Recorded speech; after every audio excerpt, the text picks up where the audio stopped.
پیری مریدی بالکل ٹھیک ہے، لیکن شرط یہ ہے کہ پیر بھی ٹھیک ہو، مرید بھی ٹھیک ہو۔ مرید بھی کاروبار کے لیے بیعت ہونا چاہے اور پیر نے بھی دکان کھولی ہوئی ہے، تو پھر دونوں کا کاروبار ہی ہو گیا، پیری مریدی تو نہ ہوئی۔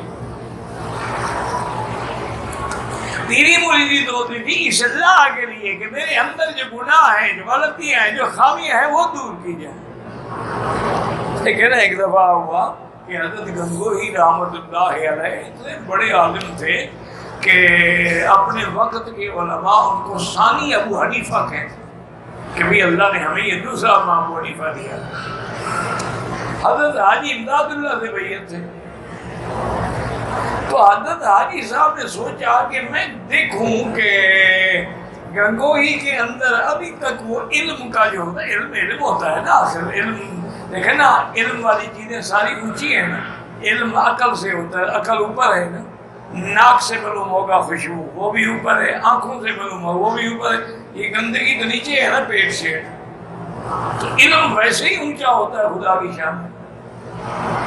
تو وہ انہوں نے کہا دیکھیں اس میں ابھی تک کوئی علم والی عقل ہے یا اس نے مٹا دیا اپنے آپ کو۔ تو جب ناشتہ لگا نا تو حضرت نے اس کو دسترخوان میں نہیں بیٹھا، وہی بیٹھ جائے، وہی بیٹھ جائے، وہی بیٹھ جائے۔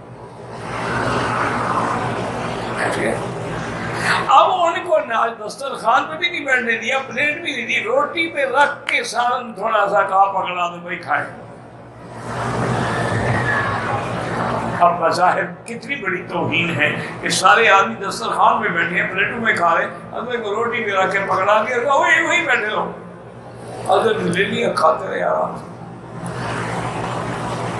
اور حضرت چہرے کو دیکھتے رہ گئے، چہرے کا رنگ بدلتا ہے اس کا کہ نہیں بدلتا۔ حضرت کو کوئی فرق نہ پڑا، تو حضرت عائشہ صاحب نے اٹھ کے ماتھا چوما، فرمایا گنگوہی میں امتحان لے رہا، مجھے معاف کر دیں۔ میں نے کہا حضرت آپ یہاں حکم کریے، تو آپ نے یہاں کہا، مجھے یوپی میں کہتے تھے وہاں بیٹھ جاؤ۔ یہ بزرگوں کا کام ہوتا تھا پیر کا کہ مرید کا باقاعدہ صفائی کرتے، جہاں رگڑائی ضرورت ہو رگڑائی کرے، جہاں رندہ لگانا ہو رندہ لگائے، جہاں مار دینی ہو مار دے۔ اب تو کھانے پینے والی پیری مریدی ہے،